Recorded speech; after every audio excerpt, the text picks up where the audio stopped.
So my friends, without further ado, let's jump into Premiere Pro.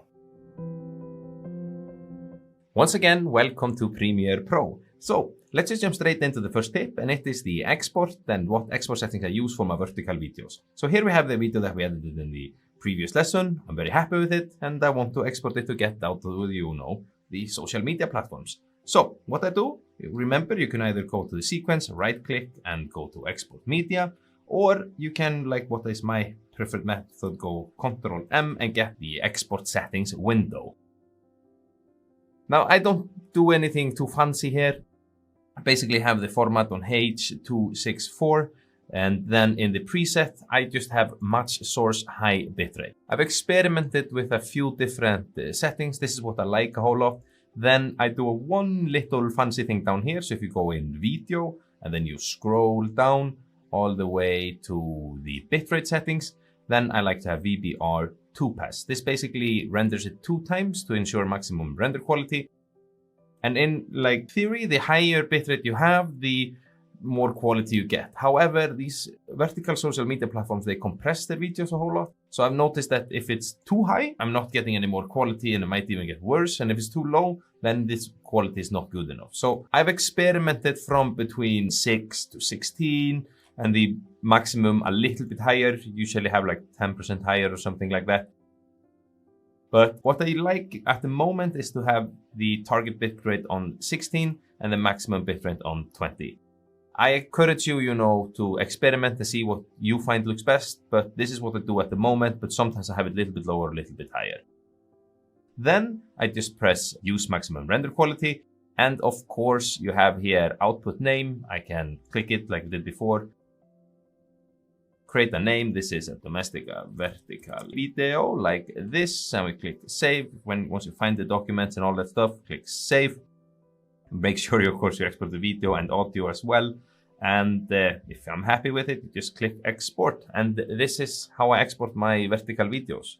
So my friends, let's go into the second tip, which is adjustment layers. I really like adjustment layer. And basically what an adjustment layer is this here. So if you go down here and you click new item and you click adjustment layer, you get that. And here it's going to ask you what video settings. It comes in the default video settings from the sequence that you're currently working with. So I usually don't change this. I just click OK, and then you get the adjustment layer here. So when I drag it on here, this is the adjustment layer. Now what you can do, you can apply effects to the layer, and everything underneath the layer here has the same effect as the adjustment layer. So basically you can apply all your stuff to the layer and it will affect everything that is below. You understand? So what that means, for instance, let's just do a little demonstration here. But if I want to create a color grade, instead of doing it on this clip, this clip, this clip, I could just make a basic color correction on the adjustment layer. So if we go up to color here, I'll just increase the exposure so you can see what's happening. Of course, this is just for the sake of the tutorial. But now you see I've increased the exposure on the adjustment layer. And this clip also is blown out. And then this clip as well. And this you can do to all the different adjustments that you want. So you only have to apply them to this layer. And then everything underneath will have the desired effects. And this is super good to know. And I really much like adjustment layer. I'm a big, big, big fan. So let's jump into the next tip, and it is speed ramps. So before we go into that, remember that I like to utilize these work windows. So we go here to editing to just get more space here, and I zoom a little bit in. You remember we drag here to zoom a little bit in. And speed ramps, it's basically a way for you to speed up the clip at a specific place and gradually make it more faster or slower depending on your liking. So for instance, let's say that we would like to make this clip be regular speed, regular speed, regular speed, and then all of a sudden make it be super fast here into this speed. You've probably seen this is very popular on social media, but what you do then is that if you right click on the clip, so you right click here, you use show keyframes, show clip keyframes down here, time ramping, click that, and then speed. And then you get this here, and this is basically the speed now. So now I can manipulate the speed by dragging this line here. I just click on it and drag it up. Then it becomes bigger and faster. You see it here. Or we can drag it down and then it becomes slower. Okay? But how you create speed ramp, it's super simple. So if I zoom in like this, and you click P for the pen tool, and now you can click on the line to make a little keyframe here. So we click just here, And now we click V again for the selection tool. And now I can drag just this place. So you see, so let's say that this should be 300% speed. And now what happens is that here is normal speed, and then all of a sudden we have 300% speed. However, it's not gradually becoming faster. So what I can do, you see this here, if you click this little here, you can actually drag it to create a ramp. So now what's happening is that it's here 100% speed, and then it gradually becomes 300% speed, okay? And this is what we call a speed ramp. And you can also do it even smoother by clicking on it like this, and you get up these little handles. You see them here? We can even make this a little bit bigger so you can see what's happening. You see these handles, and then you can just drag the handles like this, and now this becomes even smoother transition to the speed. So you can see if we play this like this, boom, and I get super fast like that. Now what you would like to do then to the next clip, of course, is to make that be fast and then become slower. So it's the same thing. I now right click, I go to show clip keyframes, time, ramp, and then speed, okay? Now I would like to do this 300% because the other clip was also 300%, but you might just have to experiment a little bit and see what works best. And then I click P for the pen tool, click it, then we click V for the selection tool, make it down to 100 again, and then we have the grab this here, the handle, and we just make the ramp something like this. And then we can make it, you know, smoother. And if we play this, it goes boom. You see? That is how you create a speed ramp. And I really much like them. It just makes a little smoother transitions. So shoom. So it just makes a little smoother transition like this. Super, super, super cool. Now, on to the next tip. Let me just take this off because this is just for the sake of the tutorial. And we have it like this. The next tip I want to show you is something that is super good to know if you're like me and you're filming a lot by yourself. And that is how to fake camera movements.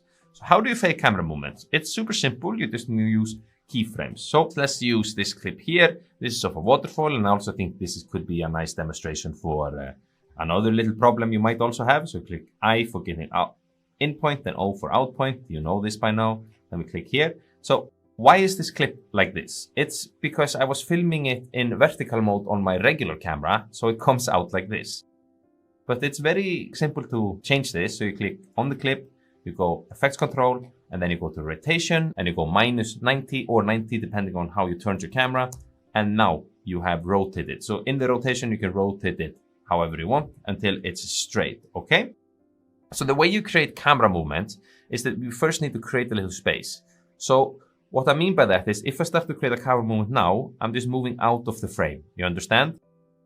So what I need to do, I need to punch in a little bit. So I scale it up to like 115. And now what's happened, you can see, if we just do it like this, you can see that now I have all this space here that is not in the frame to move the picture and create a little movement, basically faking movements, okay? So the most simple way to do that would be, for instance, zooming in, okay? So zoom in would be like this. If you click toggle animation, we toggle it here, and then we create a keyframe. We make that in the beginning, and then we can do like here, we click another one. This is 100. And what happens now is that from here, if you make this fit again so you can see, you can take a look at the clip now, and this also, we are zooming out. You see, we're creating this zoom out effect. Because from here, we told Premiere Pro that this is 215 scale, and then to here, this is 100. So it's creating a zoom out effect. And zoom in would just be the vice versa. Then you can drag this one here and this one here. And now you have starting at 100, and you're zooming into 115. And you're zooming into 115, okay? And if you want to create just different movements, go left and right, then you need to have this extra space that I was talking about. So let me delete this frame here, just click it, and then I delete. And then what we do, we will create positions. So remember how this looks now is that we have extra space here. So what I do, if we toggle the animation on the position, we toggle it. Now we created a keyframe here. And if we move that from to right around here, let me make this a little fit so you can see. So this is the first keyframe, all right? Then the second keyframe, we would like to move to the left, okay? Like this. And you can see that I'm just, whenever I move it on a new place, it automatically creates a keyframe. But if you want to create a keyframe, just another one here, you click this add and remove keyframe, you click it and you have it, okay? Control Z to undo this. And you can click these to go to the next keyframe. So what happens now is that now I've created a movement. So take a look. It's moving, panning to this direction. And this is super useful to know if you're filming yourself and you need to create some sort of movement because you had your camera on the tripod. Or you just want to fake movement when a shot that hadn't, there wasn't movement in. Another little tip I want to show you is also if you have horizontal videos. This is here is a horizontal video. Let me just get an in and out point from here to here. Remember that I told you if you have horizontal video already, then you can convert them to vertical. It's very simple. So here we have it. And you can see this is now a horizontal video. But if you take a look at the scale, I click FX control and click scale. We have all this space here to move the video around and position it. And this is why I like to film it in horizontal, because then we already have all the information. Now we're just basically cropping in on it. But we can do that. So you click here, go to FX control. We can take it down the scale a little bit. How much can we keep it? I think 89. Then we have it full frame. And then in the position, you just have to find the position that you like. So here we can either drag it on this axis. So we drag it left to right. Where do we find the position is good? I think this is a good position.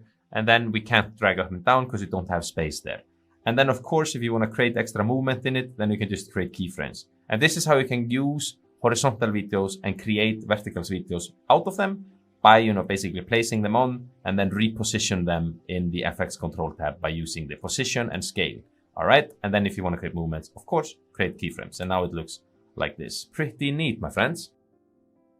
Now, the next thing I want to show you is how I use the marker tool and how I use it to help me edit to the beat. And look at this. So we make this a little bit bigger. So what the marker tool is, it's a way for you to mark specific places in the clip. So by pressing M on your keyboard, you see pressing M, we created a little mark. And now the mark is here. If you have it on a specific clip, if you click the clip, press M, now the marker comes on the clip. And if you click the clip above or the adjustment layer, now you made the mark there, okay? Ctrl Z to redo this. What I mean by when I'm trying to find the edit to the beat, I basically listen to the music and then I play it. And whenever I feel where I should make the cut, where the beat is, so basically just listen to it, and then I press M wherever I feel the cut should be.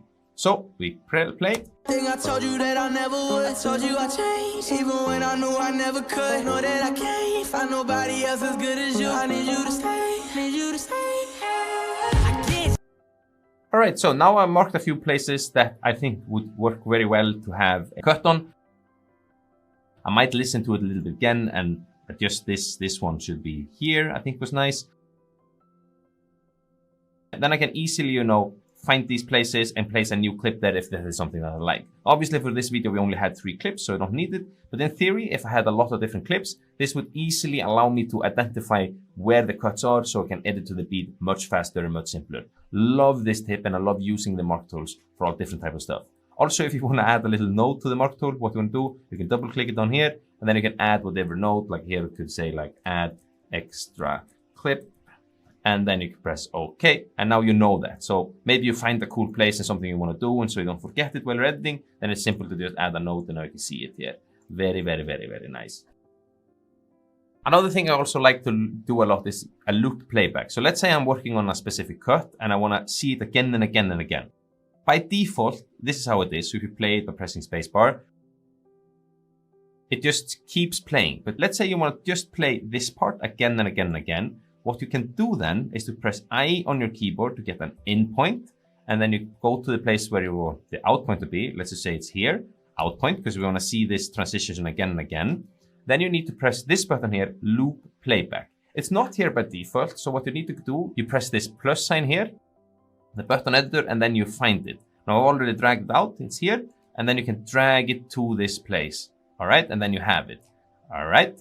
And then you just press it, and while this is toggled, now it's going to loop this place where you had. So you press, you see how this is just looping. All right, and now you've looped this place. If you don't want to have the loop playback anymore, you just click it again and it's not looping anymore. Also, if you want to get rid of this, you can right click here and go clear in and out. And this is loop playback, and I absolutely love this little trick. So the last tip is very simple and something I use all the time to my sound effects, and that is to either speed them up or slow them down to change the sound. To, further customize the sound a little bit. So basically, remember we have this little sound effect here. Let's listen to it. We can also mute this track here so we don't hear that. We just hear the sound effect. Then we just press this M button here on this track, and now it's muted. And now we can make this a little smaller because we're working with the sound effect. Now, let's hear how it sounds. It sounds like this. Okay, pretty nice. But for maybe some reason I want to make it a little bit slower to get a little bit deeper sound or whatever it is that I would like. So I can click on it and we can press Ctrl R or right click and go to speed and duration. And here, let's just make it around 60%. And then we press OK. And now the sound effect is 60% slower. And we need to, of course, reposition it a little bit to match where this happens. And now let's listen to it.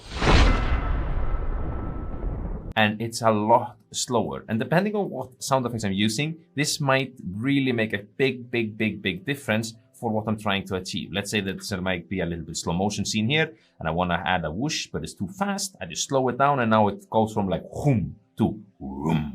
I think you understand what I'm saying. So that was my last tip, my friends. Now you guys know how to edit cool little vertical videos in Premiere Pro. And in the next lesson, I want to show you some really fun do-it-yourself camera transitions that I really like to do.